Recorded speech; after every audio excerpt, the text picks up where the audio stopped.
What we're going to talk about is green business as a tool for social change, and how do you use what you're passionate about to both pay the bills but serve a greater mission. And just to get a sense, is anybody here running a green business, like maybe Venice or something? Excellent. Anybody have an idea for a business they're throwing around? Good, good. Anybody going maybe to a job on Monday that is totally different than this weekend, that their heart isn't in but is providing a paycheck? Excellent. Okay, good. That's what we're going to really be talking about, is how can you blend what you're passionate about, what drew you to this energy fair, what prompts your green mission, your earth mission, and how can you make that be a part of your life. And we'll share some of our personal stories in there as well. And on that personal note, we are on a farm about 3 hours due east of here in Serendipity, where we run a bed and breakfast, and we write on these issues and raise our son and do a whole lot of things, a little mini eco zip code, if you will. We run our farm on renewable energy. And through the bed and breakfast, we've probably served over 1,000 breakfasts over the last 12 years since we've been open. And I've kind of come to this conclusion that everybody who comes through our door reminds me of food. And for those of you guys who were at my Organic Eating on a Dime presentation this morning, food's a real passion of ours. So that said, types of people. We have our carrots. Maybe you guys recognize some of these. They travel in bunches. They're kind of tall. They know what's going on. They're very straight, very narrow, and they prescribe things that we need to do. They've got strong opinions. We have the eggs. Eggs are really tough on the outside, hard shell, but you crack it a little, and they're real gooey, mushy, don't really know what's kind of going on. And then we have coffee, little beans kind of sticking together in a jar, not too interesting perhaps, but they hang out together.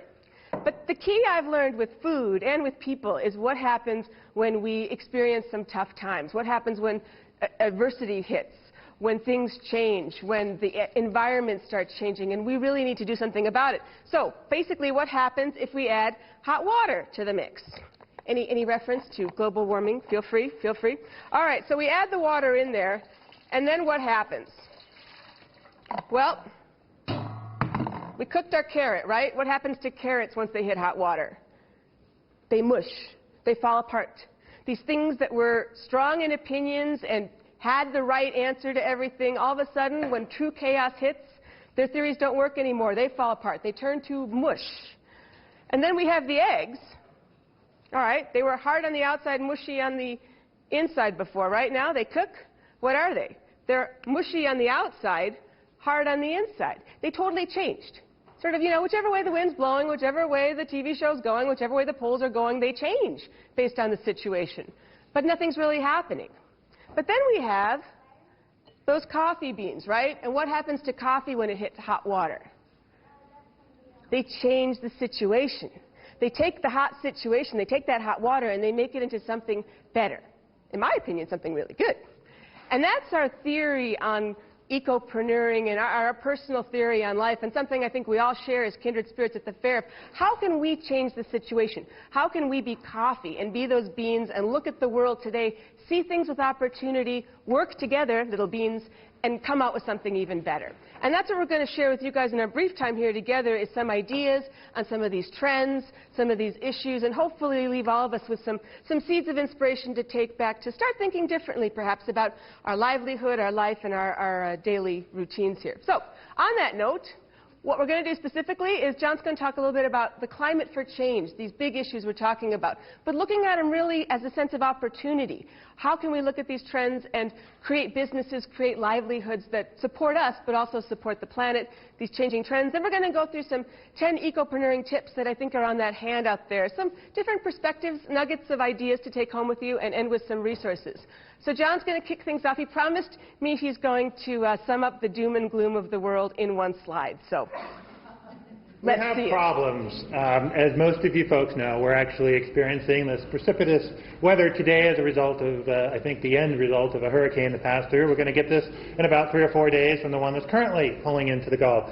We have climate change, we have ecological collapse, we have peak oil, and we have this wonderful debt-based economy that we've been living in now for some time, and all of a sudden, guess what? It's coming due, and we're experiencing all sorts of issues, whether it's at the gas pump or whether it's trying to hang on to the ownership of our own home as a result of this economy that we've gotten involved with. We're really looking at reframing all of this now from the standpoint of being ecopreneurs and living in a restoration economy and being a part of a 21st century of small, localized, and very much focused on the sense of preserving the environment and our social fabric of our communities as a part of how we operate in the economy and we work in. And using business really as that catalyst for change to help make these kind of things happen. And for our standpoint, we really don't differentiate between for-profit and non-profit. So if we ask the question of hands in the audience of non-profit, it really doesn't make any difference because both are businesses. And you'll see a lot of non-profits out in the exhibitor area, and you'll see a lot of for-profit businesses. They're all serving a mission. And that mission, in one way or another, is to address social issues or environmental or ecological issues, and sometimes both. And what's happening actually in the business world and nonprofit world is you're seeing that actually hybridize to become B corporations, not S corporations or C corporations, but B for benefit corporations. And they're structuring themselves in various ways. We actually have 8 different ecopreneur profiles in ECOpreneuring. Our book addressing 3 of them are actually hybrid organizations that have for-profit and non-profit sectors. So it's really looking at that, and it's really redefining free enterprise to mean that every one of you folks out there don't have to go to Walmart or some other large corporation to meet all of your needs. That we have the ability right now in partnering with other like-minded organizations and people and organizations to really change the way we do business, and we all can be enterprising. And that's really the thrust of what we've come from, living in a corporate cubicle world into the environment we're in now. And the reality is there's a lot of folks like ourselves, an amazing number, in fact. 1 out of every 4 of the American workers are a free agent in various ways. So it's a huge amount. That's 33 million Americans that are in various ways working for themselves or working in a small business entity. There's 23 million micro enterprises, and that's 87% of all businesses with 5 or fewer employees. So this is a very large entity. It's not what we're hearing about. The politicians right now are talking all about jobs, but the reality is we need entrepreneurial spirit to become restored in a fundamental fabric of what has made America what it is, and we need to get back to that sense of running your own business. 75% of all businesses have only one person. You might know them. They're the artists, the craft people. People might help you build or fix up something in your house. These folks basically don't even have payroll oftentimes. What's nice is the U.S. Census Bureau, and in some cases the IRS, aren't even paying attention to us. And that's amazing when no one's paying attention to you, what you can do. And that's what our book's a little bit about, is if these millionaires get all this money and they keep making more money, it's tapping into the structures that are established for us and using those to power what we call our Earth mission. And I'll get to that in a second. If anyone thinks our free market global economy is working, I don't know what they're looking at. 5% of the world's resources uses 25% of the planet's resources. 5% of the people use 25% of the resources, produce 45% of the waste, and America has its proud distinction of housing 25% of the planet's prison population. And I could go on. There's lots of other relationships here that should give us some signals that the free market global economy is not sustainable. It's not working. And yet we just say, well, Russia collapsed, and therefore the communist system collapsed, and therefore ours is the best. And the reality is we're now getting the sense that it's not. We have federal government constantly bailing out huge multinational corporations, huge businesses. They're trying to just stop the bleeding right now. And it could get a whole lot worse. So we're all about trying to take control over that and control what you can. And you can do it oftentimes the best by running your own business. We've kind of been told that selling for less is better. We have a very different proposition where fair trade is our mantra, not free trade. It's respecting other people, other cultures, respecting the environment, and we embed that right into how we run our business. And guess what? There's a lot of people, 55 million people maybe, really like to shop with their values, but not that it's buying for less. There's people like out at these exhibit booths here that are trying to do right by the environment or by their community or by other countries, other cultures in other parts of the world, not to exploit them, but partner with them and work with them and help them grow economically and also preserve the environment at the same time. So this new sense of value is really emerging. The others, for the few of you that still work at a job somewhere, you realize you have almost no control over just about anything. And when we worked at a large ad agency, we couldn't even couldn't even decide when we could go out to eat or when we could take a holiday. We had to put in 6 months in advance if we wanted to spend a whopping week somewhere. You have very little control. And also, when you're working for a company with a payroll and a paycheck, there's lots of things that are automatically deducted from your paycheck before you ever see it. When you work for yourself, you can control that. You can decide how much payroll you want to have or what kind of rental income you want to have. Guess what? A lot of the wealthiest people don't have much payroll. Anyone know how much Steve Jobs is making? $1. That's how much he pays himself. This is the guy that, Apple computer, $1. Why does he not need payroll? He doesn't want payroll. Payroll is bad. Payroll you have to pay taxes on.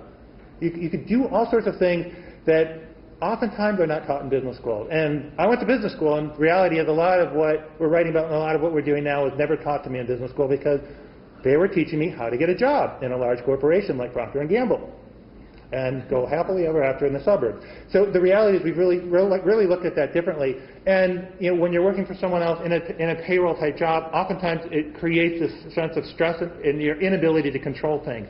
So by working for yourself in your own enterprise, you can regain that in various ways. And we'll touch on some things a little bit later on. But the reality is you're working hard for someone else, for someone else's dreams, or for someone else's profit or benefit. And that is really where we saw that we had a problem. We really couldn't control that unless we started to do things for ourselves. And it's a part of this broader restoration economy that we're a part of right now. And anyone in Iowa knows all about the restoration economy. There's a lot of people that are rebuilding here. There's a lot of people in the Gulf Coast that are going to be rebuilding. There's a lot of people in California that are rebuilding. There's a lot of healing that needs to go on. And the green business idea is really going to be very, very instrumental in putting the pieces back together and hopefully, perhaps like it's going on in Kansas right now, rebuilding entire communities that are eco-minded from the get-go. So they think about passive orientation and renewable energy and so forth. But we're taking that availability of resources and trying to turn it from an unsustainable society into a sustainable society by being smarter and wiser in how we use resources. And look at our demand. And this is, unfortunately, what no one in the political arena wants to talk about, is that maybe our lifestyle is negotiable. And in fact, maybe nature is negotiating it for us. And we're talking about creating an enterprise that acknowledges that and then figures out how to prosper under that renegotiated environment that we're now living in. How do you do that? How do you actually have and achieve a certain sense of quality of life through that whole process? And it really comes down to operating a business or an enterprise with a triple bottom line. And by that I mean planet, people, and some profits. And for those who know what permaculture is and that sense of design in your garden, you know about sharing the abundance. Find a corporation sharing the abundance in a true way, and I will eat my hat.